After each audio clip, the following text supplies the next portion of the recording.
Bonjour les sofapreneurs, c'est un plaisir pour moi de revenir ici sur Sofa Podcast et d'enfin vous retrouver. Aujourd'hui, je vais tout simplement partager avec vous une étape importante et même souvent négligée dans le milieu de l'entrepreneuriat.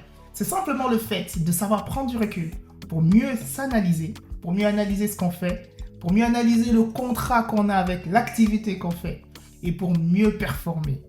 Et je vais vous dire pourquoi. Ces derniers temps, j'ai dû me retirer tout simplement un petit peu de mon exposition habituelle. Et je vais vous expliquer pourquoi ça a été crucial. Bienvenue sur Sofa Podcast. Pourquoi le retrait est parfois nécessaire ?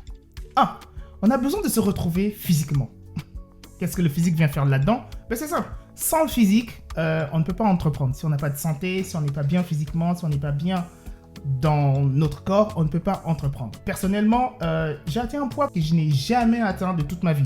Ça a commencé à m'alarmer. Je me suis dit, ouais, c'est bizarre. Pourtant, je ne mange pas beaucoup plus que ça. Mais juste pour dire, voilà, je me suis senti un petit peu en train de suivre mon activité. Moi, j'aime bien l'idée. Mais quand je me retrouve en train de suivre mon activité, en train de suivre ma perf, en train de suivre les règles, etc. que je m'étais fixées, d'autres diront, oui, mais c'est ça la discipline. Oui, mais la discipline n'est pas là non plus pour nous contraindre, en fait. On est censé prendre du plaisir, n'oubliez pas.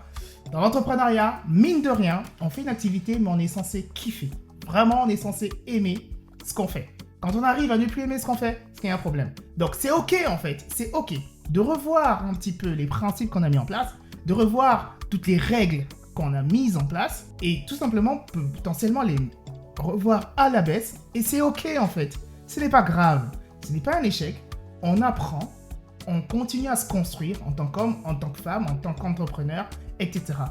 Mais il est important de faire ce break pour revoir le contrat qu'on s'est fixé avec l'activité qu'on veut faire, pour ensuite mieux performer et surtout prendre du plaisir dans ce qu'on veut faire. Il est aussi important en fait d'éviter d'être trop la tête dans le guidon. Parce qu'en réalité, quand on est trop dedans, on perd une chose essentielle dans l'entrepreneuriat, la créativité. On est tellement en train de suivre la perf, on suit la performance, on suit l'activité, on suit ce qu'on doit délivrer, etc. Au final, on perd l'essence même, ce qui fait même le plaisir d'entreprendre, c'est-à-dire comment je crée des choses, comment j'améliore, etc. Parce qu'on est trop pris par « attention, je dois délivrer, attention, je dois faire ». Et ça, au final, c'est OK de se dire « c'est pas grave ». Je reviens, je revois les choses, les exigences que je m'étais peut-être fixées, je les revois un petit peu vers la baisse pour mieux performer. Et surtout, on est là pour kiffer. C'est important. Et je le dis vraiment solennellement, celui qui ne kiffe pas dans l'entrepreneuriat doit revenir sur des choses basiques et se poser les bonnes questions. Pourquoi il ne kiffe pas ? Parce que s'il ne kiffe pas, s'il n'aime pas ce qu'il fait, à un moment donné, il abandonnera. Quand on est un entrepreneur, on a notre vision des choses, on a notre vision de comment on veut mener notre activité pour atteindre nos objectifs. Mais il y a un truc qu'on oublie souvent, et j'ai pu le constater moi-même justement pendant ma période de retrait. Quid de la formation, quid de se faire du réseau, quid de rencontrer du monde, quid de se faire coacher, de se faire mentorer. On est dans notre bulle, mais je vous assure, il est tellement enrichissant de rencontrer d'autres entrepreneurs, de parler de son activité, de ce qu'on fait et d'avoir les retours en fait. Il m'est déjà arrivé de conseiller certains entrepreneurs sur leur façon de faire, sur la façon dont ils mènent leurs activités, les choix qu'ils font par rapport à leur vie, etc. Mais je me suis retrouvé dans la situation où moi-même, j'ai dû entendre ces mêmes conseils d'une autre personne à mon égard. Ça m'a fait sourire parce que je me suis dit, mais c'est des choses que je dis à d'autres personnes. Et là, il a fallu que quelqu'un me le dise pour que je puisse comprendre certaines choses sur moi-même. Il est important, à un moment donné, de freiner, ou peut-être même pas forcément de freiner, mais d'aller rencontrer du monde. De s'ouvrir, de se faire du réseau, de parler de ce qu'on fait, d'échanger avec d'autres entrepreneurs. Pourquoi ? Parce qu'il y a d'autres entrepreneurs qui passent peut-être par les mêmes problématiques que toi, qui passent peut-être par les mêmes situations que toi. Et c'est vraiment super important de savoir que quelqu'un qui est dans la même situation que toi te donne un conseil, parce que forcément, s'il donne un conseil, soit il l'applique à lui-même, soit il est en train de réfléchir à comment l'appliquer sur sa propre vie. Au début de la chaîne, il y a une vidéo que j'ai faite sur l'entrepreneuriat. Vous trouverez la vidéo juste là. Où j'explique en fait que l'entrepreneuriat, c'est un contrat qu'on signe avec soi-même, avec l'activité qu'on est en train de faire. C'est un contrat en fait sur la disponibilité, C'est un contrat sur la liberté, la contrainte, la charge émotionnelle, les heures de travail, etc. Et il est en fait important, à un moment donné, de se dire, ok, je vais relire peut-être ce contrat-là, d'accord, et voir en fait si je suis toujours aligné avec mes objectifs personnels et mes objectifs entrepreneuriaux. Tout simplement pourquoi? Parce que des fois, on se rend compte qu'il y a peut-être un souci au niveau de la charge. Est-ce que c'est vraiment ce que j'avais prévu? Il y a peut-être un souci au niveau de la rémunération. Est-ce qu'au final, je m'en sors financièrement? Il y a peut-être un souci au niveau de la stratégie. Je l'avais anticipé comme ça, comme ça, comme ça, mais peut-être qu'au final, le marché me révèle autre chose. Et ce n'est pas mauvais de se dire, je revois mon contrat en fait.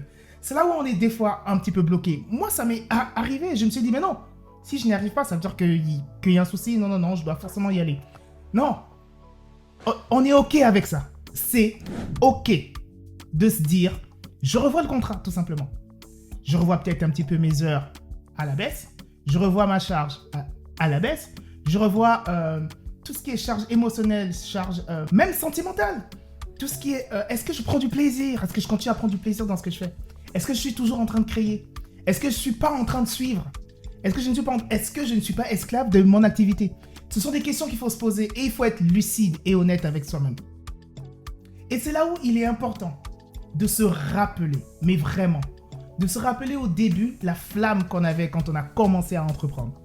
C'est toujours parti d'une flamme, de quelque chose qui naît là. On se dit, non, je dois faire, je dois créer quelque chose, je dois agir, quelque chose doit sortir de terre, je dois entreprendre, tout simplement.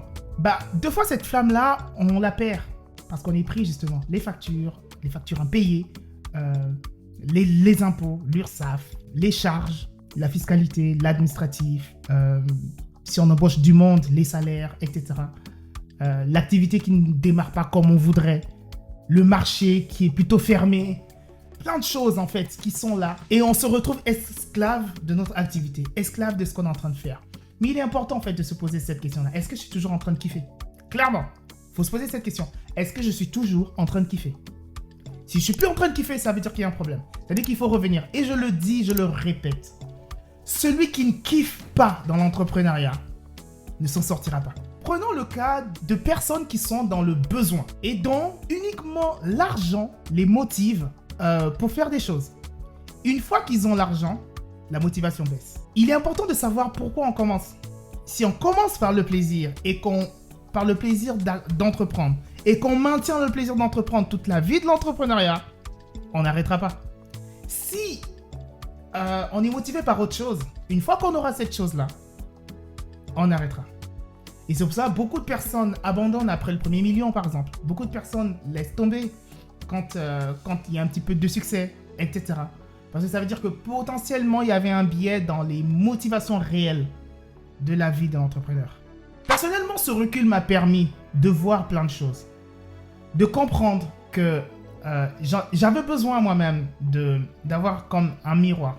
Franchement, ça m'a tellement aidé de me faire coacher, de me faire mentorer, de rencontrer pas mal de monde, de faire plein de conférences, de rencontrer d'autres entrepreneurs, de discuter de mes projets à d'autres. D'ailleurs, j'ai pris justement la résolution de finalement vous parler de mes projets. Ça arrivera dans les vidéos qui arrivent. Vous pourrez suivre l'évolution de tout ce que je suis en train de mettre en place. Vous me donnerez vos commentaires. Est-ce que vous les trouvez bien? Qu'est-ce que je devrais améliorer? Je ferai vraiment pas mal de storytelling là-dessus pour vous montrer vraiment comment tout a commencé, etc. C'est des projets dans le digital, dans ce que je fais, dans la cybersécurité, dans le consulting, etc. Donc, honnêtement, ce recul m'a permis de faire le point vraiment sur ce que je faisais, sur mon activité, de me poser toutes les questions que je vous ai exposées là. Est-ce que je kiffe toujours? Est-ce que je suis aligné avec ma vision? Est-ce que je suis aligné avec mes objectifs? Où est-ce que je vais? Est-ce que j'y vais toujours? Est-ce que je suis toujours en train d'y aller? Et est-ce que je le veux toujours? Etc. Il y aura plein de choses encore qui arrivent. Il y aura d'autres podcasts avec des invités encore plus impactants, qui vont vraiment venir nous apporter encore beaucoup plus d'expérience. Donc, restez connectés, partagez, abonnez-vous. Et vraiment, je vous attends parce que là, du coup, on va vraiment décoller. Donc, les sopapreneurs, je vous attends. Et comme promis, je suis là, je suis de retour. Et c'est un plaisir de vous retrouver. Allez, let's go!